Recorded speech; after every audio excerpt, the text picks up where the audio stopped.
ใช้หมูได้ฮะเนาะอ๋อกำลังเริ่มพี่น้องเอ้ยเนาะกำลังเริ่มอย่างไรก็ได้หายห่วงได้พี่น้องเอ้ยประตูห้องน้ำจับดีๆเฮ้ยค้อนเด้อ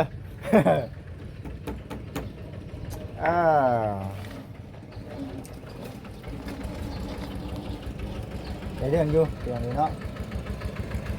ได้เรื่องมีอันนี้แต่รุ่นเนาะรุ่นข้าวตัวของทางประตูเราเองเนาะรุ่นเรามีเหือมีแห้งเลยเราเห็ดได้บ้านนี้นะฮอดซื้อลูกซื้อเต้ามาเนี่ยลูกเต้าเราเห็ดบ่ได้เนี่ยมันก็ได้เป็นนี่ลูกเต้าบ่สานต่อบ่มีการซ่อมแซมมันก็เลยผุพังไปตามกาลเวลารุ่นสู่รุ่นนั่นนะพี่น้องเอ้ย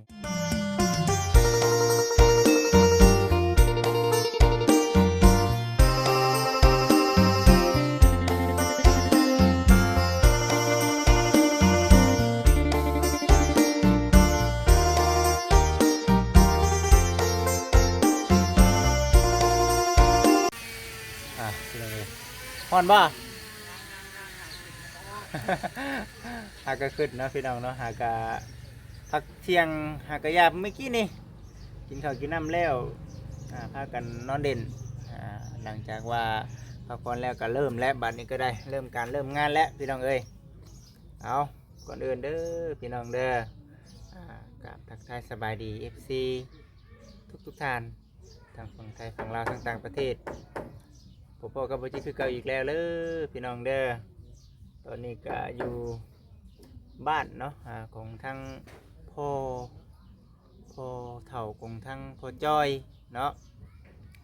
เป็นมื้อที่2ที่ทางบ่จิตได้มีงานขึ้นมามื้อนี้พี่น้องเอ้ยก็แก้เครื่องแก้ของมาปกติเส้นเดิมเส้นเก่านั่นแหละพี่น้องเอ้ยเนาะพุ่นแหละหลังจากว่าเพิ่นเริ่มเฮ็ดก็แก้เครื่องแก้ของขึ้นมาให้เพิ่นเพิ่นแล้วเพิ่นทัวก็คือเก่าเส้นเดิมมาแหละพี่น้องเอ้ยเนาะทีมงานเฮาเนาะก็สิแก้เครื่องแก้ของลงให้เพิ่นพี่น้องเอ้ยเนาะก็จังไดก็ตามแต่คันว่ามีงานรับช่วงใหม่ก็สิเอิ้นหาเพิ่นนี่แหละพี่น้องเอ้ยเนาะในงานเฮาก็พอคุ้นเคยกันกับทางทีมงานสร้างเว้ากันง่ายว่าซั่นนะพี่น้องเอ้ยบอกงานในนี้บอกงานในนี้ก็เป็นจัดการเด็ก เอามาช่วยกับโบเป็นยังอย่ามาเฮาอยู่ไกลเลยให้เป็นนอนอยู่นี้เอาคนอื่นก็ขอขอบคุณเนาะทางแม่เนาะที่เวะเข้ามาเบิ่งมาชมในคลิปทางบัวจิตและก็ขอบคุณผู้รักผู้ใหญ่ FC ที่เข้ามาเบิ่งอยู่ในคลิปของทางบัวจิตกดติดตามให้กำลังใจเนาะและก็บ่ขามโฆษณาคือเก่าพี่น้องเอ้ยเนาะบัวจิตคือนิ่นแท้บ่ซั่นพี่น้องเอ้ยเนาะโฆษณาบักหึงนึงคือว่าอยากให้กันเบิ่งบ่ซั่น เฮ็ดจังได๋ไล่ซั่นพี่น้องเอ้ยเนาะเอาจังได๋ก็พิจารณาเบิ่งไปพี่น้องเอ้ยเนาะก็สิมีตัวสั่นตัวยาวนำแน่แหละพี่น้องเอ้ยเนาะจังได๋ก็มีหยังก็คอมเมนต์กันเข้ามาก็ผู้ดีมื้อนี้เดี๋ยวสิถ่ายคลิปนี้เป็นEP สุดท้ายสำหรับมื้อนี้ได้พี่น้องผู้ดีว่าจบจากคลิปนี้ก็สิไปพาบ่เวียงไปงานต่ออีกเนาะหางานหนึงพอดีบ่เวียงเพิ่นก็เอาเข้าใช้รถทางบ่จิตแล้วก็ในใดก็ตามแต่ว่าซั่นเดินทางไปนำกันอยู่ก็ซื้อมาแล้วก็ไปนำกันเลยมีแต่ว่าจังไดก็ติดตามเราชมเบิ่งไปนำกันพี่น้องเอ้ยไปซะเฮาเดี๋ยวสิพา FC ไปเบิ่งก่อนช่างตัวนี้ก็กำลังเฮ็ดอยู่เด้อพี่น้องเด้อผู้ดีงามพี่น้องเอ้ยเนาะพอดีงามโอ้ยพี่น้องเอ้ยเนาะทางบัวจิตแหละเห็นภาพนี้เลยเห็นเพื่อนชั้นนี้นะพอดีว่าอยากให้กับทางเมตู้ป้าเนาะป้าน้องบุญตาเพื่อนนั่นแหละได้ชั้นนี้นะพี่น้องเป็นชีโบใหญ่ก็ได้ชั้นนี้ก็ดีใจพี่น้องเนาะที่คือเห็นว่าในไรล่ะนี่เลยทีนี้ลักษณะนี้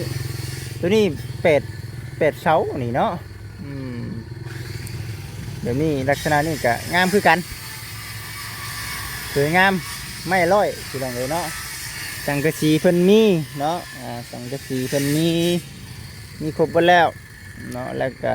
ไม่สรงเชอร่าเรียบร้อยไม่ตกขอกลานี่แหละพี่น้องเลยเนาะเอาโมเมนต์สร้างเนี่ยฮะก็อยู่ทั้งตารางนี่แหละก็สิถ่ายคลิปให้กับพ่อแม่พี่น้อง FC ได้เบิ่งได้ชมฝากในเด้อพี่น้องเด้อเนาะฝากมาบ่คิดไปทางไหนก็ตามมาในเด้อพี่น้องเนาะตามมาเบิ่งทางนี้แน่ว่าซั่นปึ๊บสิใช้หมูได้อเนาะกำลังเริ่มพี่น้องเลยเนาะกำลังเริ่มอย่างไรก็ได้หายห่วงได้พี่น้องเลยพอดีละมื้อนี้ก็ได้ทั้งเฮาเนาะแคมทางพี่น้องเลยเนาะมีคนเบิ่งก็เจ้าเฮ็ดหยังนี่ว่าซั่นจับกล้องแล้วก็เว้ากันเฉยว่าซั่นผู้ชายว่าเฮาคุยกับทางผู้แม่พี่น้อง FC เนาะกำลังพี่น้องโอ้ประตูห้องน้ำพี่น้องเอ้ยประตูห้องน้ำตับดีเฮ้ยคอนเด้อ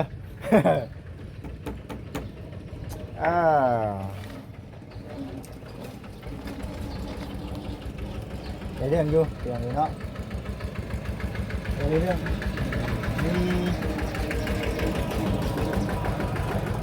ก่อขึ้นอันนี้ยังสิก่อขึ้นอีกอยู่บ่นี่บ่ชมนี่สิก่อขึ้นอีกอยู่เนาะนี่สิก่อขึ้นอีกอยู่ได้พี่น้องเนาะแล้วก็บ่สามารถเว้าอีกได้อีกบ่จิตเองก็ได้ผู้และรอติดตามรับชมเบิ่งทางบ่เวียงทางผู้รักผู้ใหญ่เพิ่นมีการวางแผนให้เนาะแล้วก็บริสุทธิ์แล้วแต่น้ำสร้างอีกได้เนาะต้องสุดแล้วแต่กับทางผู้รักผู้ใหญ่เพิ่นแนะนำอีกได้ว่าเฮ็ดแบบนี้เด้อลูกเด้อแนะนำสร้างเพิ่นแน่ว่าซั่นเฮาก็เฮ็ดตามจุดประสงค์ของทางผู้รักผู้ใหญ่เพิ่นพี่น้องเอ้ย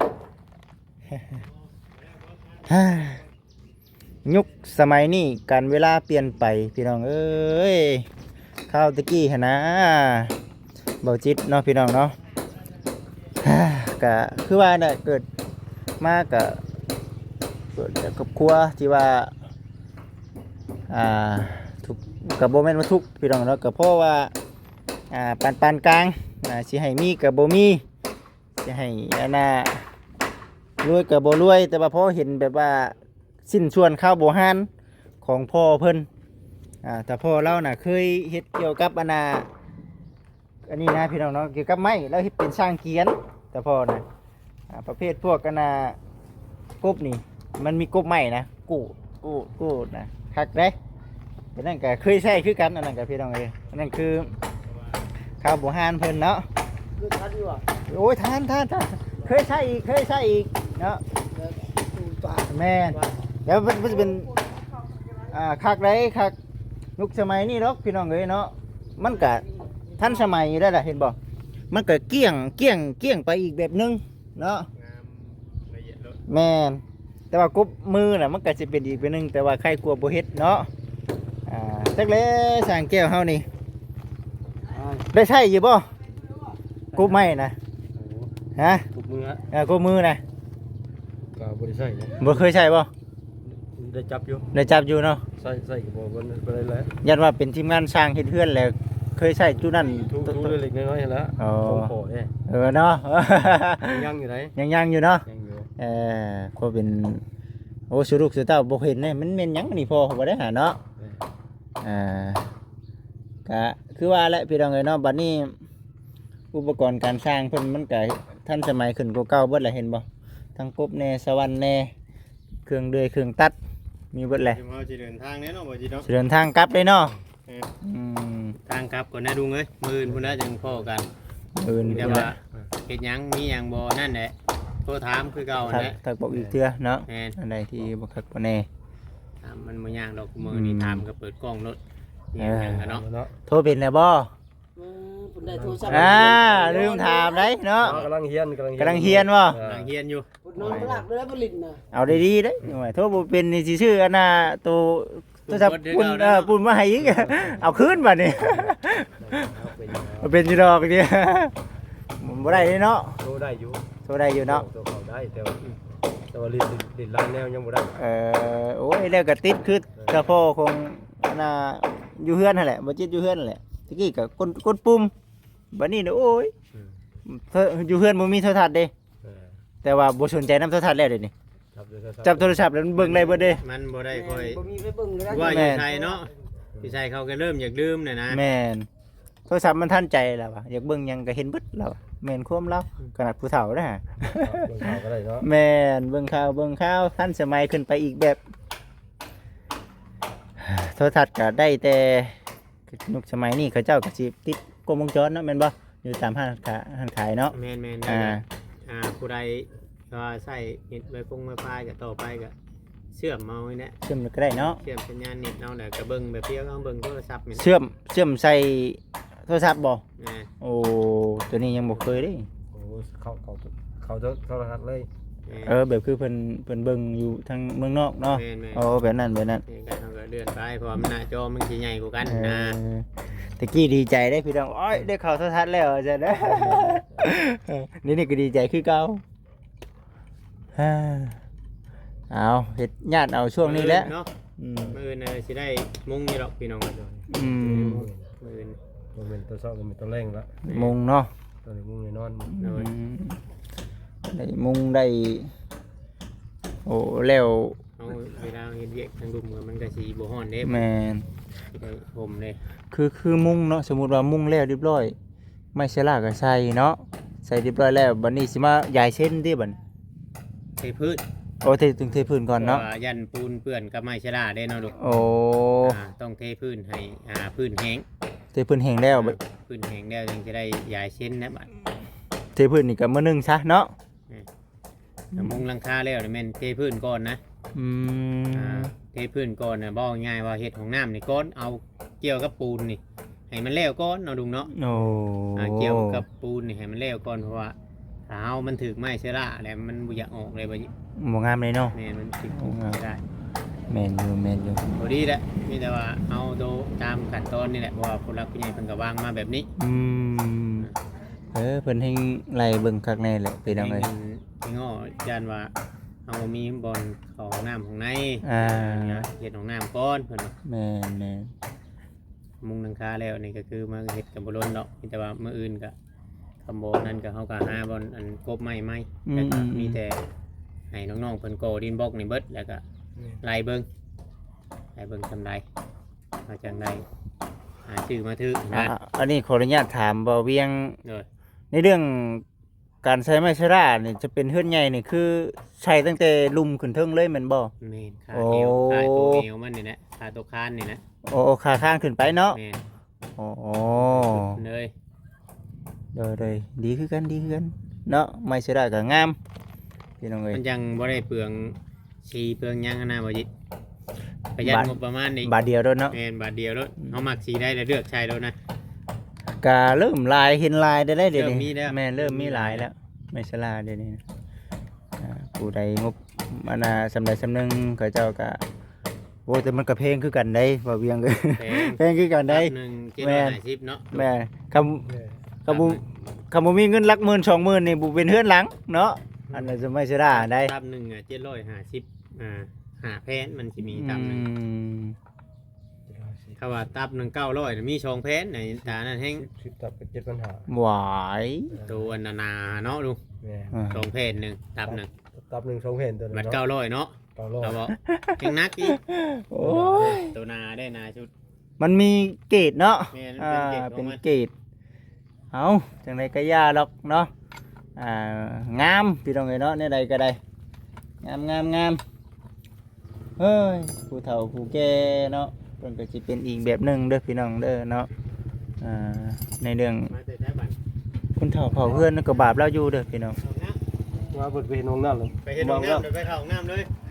แน่เนาะ เอาพี่น้องเลย มันเบิ่งไปซะพี่น้องอันนี้จะเป็นสังกะสีเนาะที่ทางผู้รักผู้ใหญ่เพิ่นมอบหมายงานให้กับทางบ่เวียงเด้อพี่น้องเด้อมาประสานงานประเภทพวกแบบว่าอันนี้แหละพี่น้องเอ้ยเนาะแล้วก็เรื่องกบนี่คือสิได้กบมื้อนี้นี่เนาะสิแล้วอยู่บ่กบมื้อนี้เฮ้ย มันลายตัวเลย ไวแท้ติ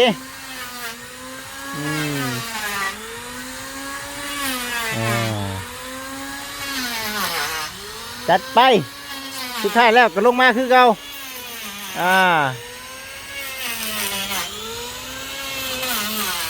ตัวนี้สิเป็นเส้นตัวชั้นนี่เนาะเอาไม่สิยัวชั้นนี่เนาะ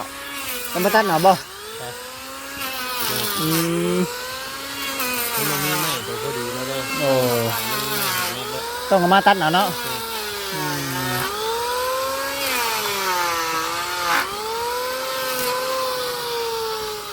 โอ้ยเบิดเท่านี้แหละเราว่าอายุเฒ่าแก่ซ้ำนี่แหละบ่ได้คิดบ่ได้ฝันว่าสิได้เฮือนจบเฮือนงามแล้วว่าแม่นความลาวอยู่หั่นแหละพี่น้องเอ้ยเนาะเพื่อสิหาเงินซื้ออุปกรณ์ต่างๆนี่เพื่อสิได้นี่ก็บ่ได้แล้วพี่น้องเอ้ยเบิดแล้วอันนี้แต่รุ่นเนาะรุ่นข้าวตัวของทางประตูเราเองเนาะรุ่นเรามีเหือมีแห้งเด้อเราเฮ็ดได้บัดนี้นะฮอดช่วยลูกช่วยเต้ามาเด้อลูกเต้าเราเฮ็ดบ่ได้เด้อมันก็ได้เป็นอันนี้ลูกเต้าบ่สานต่อบ่มีการซ่อมแซมมันก็เลยผุพังไปตามกาลเวลารุ่นสู่รุ่นนั่นล่ะพี่น้องเอ้ยเนาะก็คือว่านี่แหละจังใดก็ได้มีแต่ว่าบุญวาสนาของไผเล่าพี่น้องเอ้ยเนาะมันก็บ่คือกันเฮ็ดจังไดได้สาเหตุจังไดเพราะว่าทางกันบ่เป็นนี่กับผู้รักผู้ใหญ่เพิ่นก็บ่ได้เฮ็ดแบบนี้แหละพี่น้องเอ้ยเนาะติขี้ดินบ่อันนี้ก็หากระทมมาใหม่ได้นี่เนาะแม่นบ่หากระทมมาช่วงหากก็มีขี้ดินตอนอันนี้เนาะนี่เนาะมันย้อนตัวนี้ไปตอนเดือนใหม่ตัวคือจังอันนี้ โอ้ พาปิดกับ โอ้โอ้ นิ้วยกเข้าไว้แล้ว เอาไปไว้ทั้งคู่ปอกแก้วนี่ก็ได้น้องตุ๊ก สกคุกโอ้ได้ของเพลงนี่นี่เนาะตัวนี้ได้ของเพลงเพียง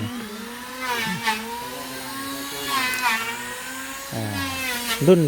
ธรรมดาคือเฮือนเฮานะมันจะเป็นเพียงไปเลยฮะนะพี่น้อง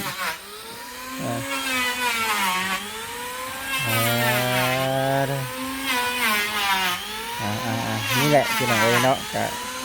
ถือว่าสร้างกำลังเฮ็ดอยู่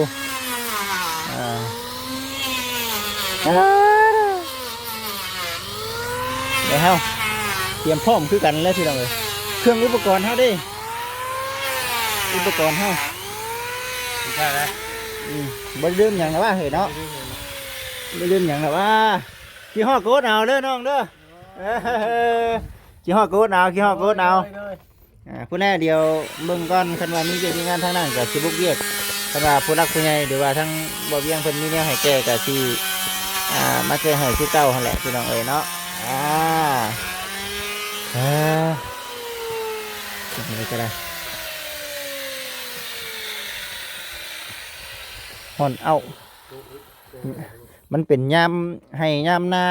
ลำให้ลำหน้ามันก็จะเป็นอย่างนี้แหละพี่น้องเอ้ยนะมันก็จะแดดเอามาเนาะเอามาแล้วก็ฝนตกแล้วบัดเป็นไปเดี๋ยวว่าเอาฟ้าเอาฝนเนาะฟ้าลมฝนตกมากับช่วงนี้แหละพี่น้องเอ้ยยามใบไม้ปุ่งเขียวเห็นบ่เดี๋ยวไปทางใดก็เขียวกุ้มเนาะยามผลน้ำหมากดักไม้แล้วพี่น้องเอ้ยเต็มช่วงนี้ก็ได้เอาเป็นไงเฮาไปเลยบ่เบิ่งไปสังเกตเอ้ยไปเลยโอเคไปก่อน